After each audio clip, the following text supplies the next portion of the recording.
అందరికీ నమస్కారం. ఈ చిత్రంలో 3 పాటలు రాయడం జరిగిందండి. ఫస్ట్ రాసిన పాట టికెటే కొనకుండా ఇల్లన్నా ఇల్లాగైతే అని రాసిన పాట. ఆ పాట ఒక త్రివిక్రమ్ గారి దగ్గర నుంచి మెప్పును సంపాదించింది.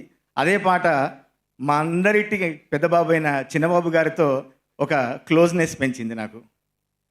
తర్వాత రాధిక రాధిక అనే పాట రాశాను.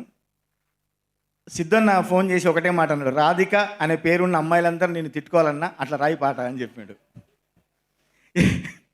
ఎంతమంది రాధికలు తిట్టుకున్నారో తెలియదు, కానీ నన్ను తిట్టని ఒకే ఒక రాధిక ఉంది. ఆ రాధిక నా భార్య. నా భార్య పేరు రాధిక. ఈ పాట విని గొప్పగా రాసినావు అని చెప్పి మెచ్చుకున్న ఒకే ఒక రాధిక ఉంటుంది.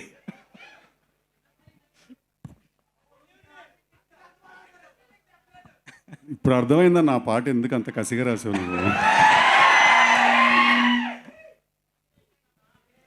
తర్వాత ఒక ల్యాండ్ మార్క్గా నిలిచిపోయిన డీజే టిల్లు.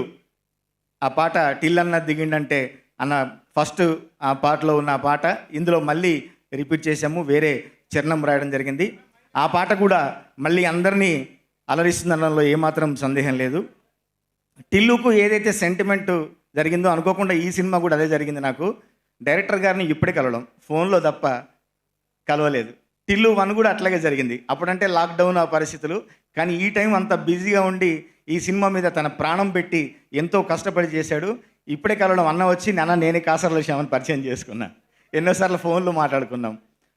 ఇట్లా ఈ 3 పాటలకు నాకు ఎంతో మంచి సపోర్ట్ ఇస్తూ మంచి ట్యూన్స్ అందజేసిన నా మిత్రుడు బ్రదర్ రామ్ మిరియాలకి మరొకసారి ప్రత్యేకంగా ధన్యవాదాలు తెలియజేసుకుంటూ, మా వంశీ అన్న ఒక పాటను మించి ఒక పాట సేమ్ బ్యానర్లో నాకు పడడం అనేది చాలా హ్యాపీగా ఫీల్ అవుతా. ఒక రామ్లో రామ్లా, తర్వాత డీజే టిల్లు, ఆ తర్వాత మా పక్కనే ఉన్నాడు మా మ్యాడ్ కళ్యాణ్, కళ్ళజోడు కాలేజీ పాప. ఇట్లా వరుస హిట్లు ఒకే బ్యానర్లో పడడం చాలా హ్యాపీ అన్న. మళ్ళీ ఈ హిట్ కాంబినేషన్ మళ్ళీ కొనసాగాలని మనస్ఫూర్తిగా కోరుకుంటున్నా. ఇంకా మా సిద్ధు భయ్య, సిద్ధు అన్నని చూస్తే మా కళ్యాణ్ ఎప్పుడు మేము మాట్లాడుకుంటాము, సిద్ధు అన్నని చూస్తే చాలా జెలసీగా ఉంటుంది. ఎందుకంటే ఎంత ఫాస్ట్గా వెర్షన్లు రాస్తాడంట. ఎప్పుడు సినిమా రైటింగ్ అది తప్ప ఇంకెటువంటి ఆలోచన లేదని మా కళ్యాణ్ ఎప్పుడు చెప్తుంటాడు. అంత ఫాస్ట్గా ఎట్లా రాస్తావన్న, మంచి మంచి డైలాగ్స్, మంచి పంచ్ డైలాగ్స్, అవన్నీ నిజంగా హ్యాట్స్ ఆఫ్, మల్టీ టాలెంటెడ్. మొన్న సాంగ్ రిలీజ్ అయిన రోజు, లిల్లీ సాంగ్ రిలీజ్ రోజు ఒక చిన్న యాక్ట్ సిద్ధు అన్న అంటే మనందరికీ బాగా ఇంకా క్లోజ్ చేసింది. అనుపమ నిల్చుంటే చెయ్యి కూడా తాకకుండా ఇట్లా వెనక పెట్టాడు అన్న రీల్ ఇప్పటికీ చాలా వైరల్ అయింది. నీదెంత మంచి మనసో, ఎంత సంస్కారమైన వ్యక్తివో చాటి చెప్పే ఒక చిన్న యాక్ట్ చాలు.